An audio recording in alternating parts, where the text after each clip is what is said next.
जय माँ काली। दोस्तों, आप सभी को मेरा नमस्कार। कैसे हो आप सभी? आशा करती हूँ आप सभी अच्छे होंगे, खुश होंगे और स्वस्थ होंगे। आज मैं आपके लिए जानकारी लेकर के आई हूँ कि सपने में अगर आप अपने ऊपर सवारी आते हुए देख रहे हैं तो उसका क्या कारण है। सपने में आप अपने आप को खेलते हुए देख रहे हैं मंदिरों में, या फिर अपने घर में, या कहीं पर भी दरबार चौकी में लगाते हुए देख रहे हैं, तो उसका क्या कारण होता है, क्यों आप सपना ऐसा देखते हैं। क्योंकि मुझे ज्यादातर बच्चे यही कमेंट करते हैं कि दी हम सपने में अपने आप को सवारी खेलते हुए देख रहे हैं, हम किसी का संकट काट रहे थे और हमने देखा कि हम दरबार लगा रहे हैं, हमारे यहाँ पर संगत बैठी हुई है, ऐसे हमको सपने आ रहे हैं। तो ये क्यों आ रहे हैं हमको सपने, तो उसी के बारे में यहाँ पर मैं आपको आज जानकारी दूंगी। तो वीडियो को अंत तक जरूर देखें, स्किप बिल्कुल भी ना करें, क्योंकि छोड़ कर अगर वीडियो देखते हैं तो कोई ना कोई महत्वपूर्ण पॉइंट वहां से छूट जाता है।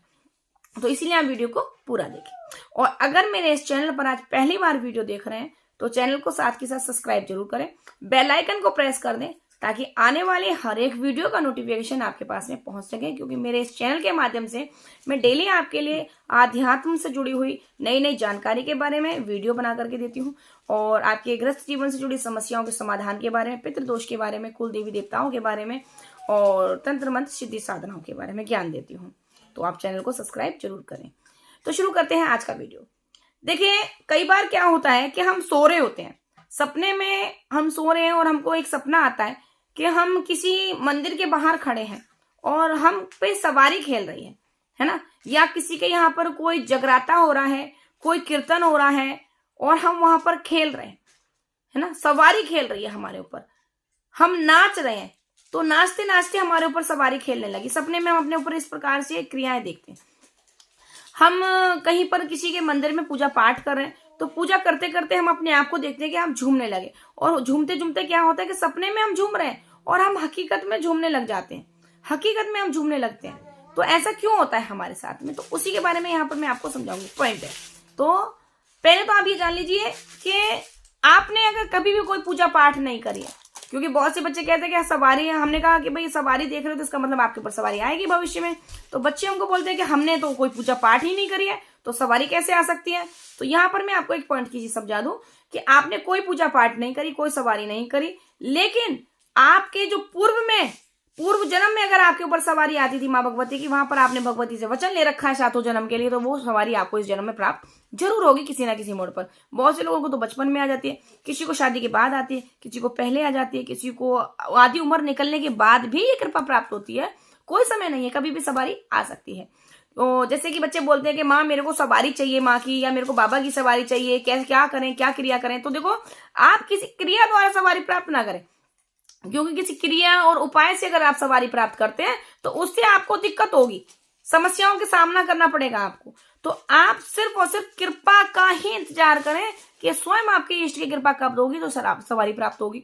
अगली सवारी कहते हैं कि भाई हमने सवारी नहीं करी, पूजा पाठ नहीं करी, तो हमको क्यों सवारी आ गई। तो देखो, आपके घर में, आपके कुल में अगर किसी ने सवारी ले रखी है, जैसे आपके मायके में अगर आपकी मम्मी ने ली है, या आपके घर में किसी को भी सवारी आती थी कुल में, तो वहां से आपको सवारी का अंश प्राप्त हो सकता है, तत्व आपके अंदर आ सकता है। दूसरा, अगर आपके ससुराल में किसी ने कोई पूजा पाठ करी, किसी की दरबार चौकी लगती थी, कोई संकट काटते थे या कोई भगत थे, तो वहां से आपको अंश प्राप्त हो सकता है। अंश कहीं से ही प्राप्त होता था, ये अंश उस शरीर की तलाश में होता है, पवित्र शरीर की तलाश में, कि जिसके तत्व जो इस सवारी का तत्व ग्रहण कर सके, उसको झेल सके। तब वो तत्व ऐसे शरीर की तलाश करके वहां अपना थोड़ा थोड़ा धीरे धीरे ये माध्यम दिखाता है। जब उसको ऐसा शरीर प्राप्त हो जाता है तो पहले वो उसको संकेत देता है, सपने के माध्यम से वो दिखाते हैं कि भाई हम सपने में सवारी खेल रहे हैं, हमारे ऊपर सवारी खेल रही है। तो कई बार कई लोग जो नहीं ज्ञान है तो वो क्या सोचते हैं कि भाई हमारे ऊपर कोई भूत चुड़ैल तो नहीं खेल रहा, हमारे अंदर भूत तो नहीं आ गया। पर नहीं, अगर सपने में सवारी खेलते हुए देख रहे हो तो वो जरूर ही 100% माँ की सवारी है, बाबा की सवारी है, आपके इष्ट देव की सवारी है, या आपके कुल से जो देवता चले हैं उनकी सवारी है। क्योंकि सपने में भूत प्रेत की सवारी आपको बहुत ही कम देखने को मिलेगी, क्योंकि भूत प्रेत तो हमेशा छुपकर रहते हैं, खुलकर नहीं आते हैं। भूत प्रेत छुपते हैं, खुलते नहीं है। और जो देवी देवता है, ये अगर एक बार इनका तत्व आ गया तो ये खुलने की कोशिश करते हैं, ये उभरते हैं, ये चाहते हैं कि हमको खोल लो, हमको ढूंढो, हम उजागर हों, है ना। ये कोई चोर थोड़ी ना, ये छुपेंगे। देवी देवता हमेशा खुलने की कोशिश करते हैं, प्रयास में लगे रहते हैं कि किसी बहाने से हम खुलें। तो सपने में वो हमारे ऊपर सवारी खेलते हुए दिखाते हैं। अगर वो सवारी आपके संकट काटती थी, आपने पूर्व जन्म में संकट काटा है, या आपके घर में किसी की दरबार चौकी लगती थी, तो वो सपने में आपको ये भी दिखाएगा कि भाई दरबार चौकी तेरा लगेगा। इसलिए आपको वो दिखाएंगे कि तुम संकट काट रहे हो, लोगों के कष्ट काट रहे हो, झाड़ा लगा रहे हो, उनको ठीक कर रहे हो, और लोग बाग आपके सामने, आप बैठे हुए हो गद्दी लगा करके और आपके सामने लोगों की संगत खेल रही है। तो ये भी एक संकेत है कि अभी आपकी कोई पूर्व जन्म में गद्दी लगती थी, या आपके परिवार में किसी की गद्दी लग रही है और वो गद्दी आपको मिल रही है, वो गद्दी आपके पास आ रही है, अट्रैक्ट हो रही है आपसे। ये सारे संकेत मिलते हैं, तो इन संकेतों को समझना जरूरी है। तो ऐसी परिस्थिति जब लोगों के साथ हो जाती है तो वो क्या करते हैं, अनजाने में किसी ऐसे भगत के पास चले जाते हैं जिसको इस चीज का ज्ञान नहीं है, और वहां जाकर वो अपनी इन चौकियों का बंधन करवा लेते हैं। तो फिर वो कहते हैं कि भाई मेरे को पहले सपने में ऐसी चीजें दिख रही थी, माँ खेलती दिख रही थी, या सवारी आ रही थी, अनुभव हो रहे थे, वो रुक गए, अब क्यों नहीं हो रहे। वो यही कारण होता है कि अनजाने में आप वो भूत प्रेत समझकर उनको बंधवा देते हो, तो फिर वो वहीं रुक जाते हैं। अब जब कोई तत्व आपके अंदर समट गया, रुक गया, तो फिर वो दिक्कत देता है, शरीर में दर्द होने लगता है, बेचैनी, घबराहट, शरीर में पीड़ा, ये मानसिक तौर से हमारा संतुलन बिगड़ना, ये सारी दिक्कतें हमारे शरीर में ऑटोमेटिक होने लगती हैं।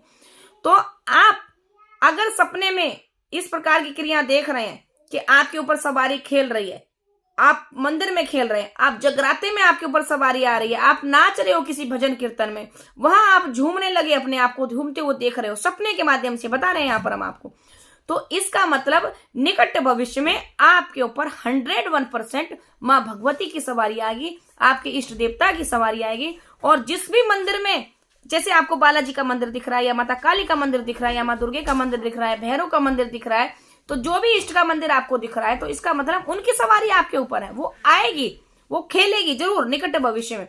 तो इसी चीज को आप समझिए, और ये धोखा ना खाइए कि किसी भगत के बाद दरबार चौकी पर जाकर आप अपनी शक्तियों का बंधन ना करवा लीजिए।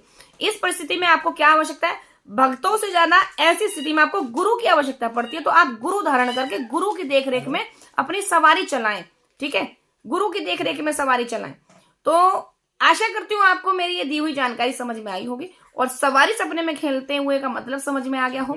तो आप उसके लिए मेरे चैनल को सब्सक्राइब करिए, वीडियो अच्छा लगे तो चैनल को सब्सक्राइब करें, लाइक कमेंट शेयर करें, और आगे ऐसे ही वीडियो पाने के लिए सब्सक्राइब करने के बाद बेल आइकन को प्रेस कर दे। तो मिलते हैं आपसे ऐसे ही नेक्स्ट वीडियो में और अधिक जानकारी के साथ, आप सभी के प्रश्नों के उत्तर के साथ, और आध्यात्म से जुड़ी जानकारी के साथ। तब तक के लिए सभी को जय मां काली, हर हर महादेव।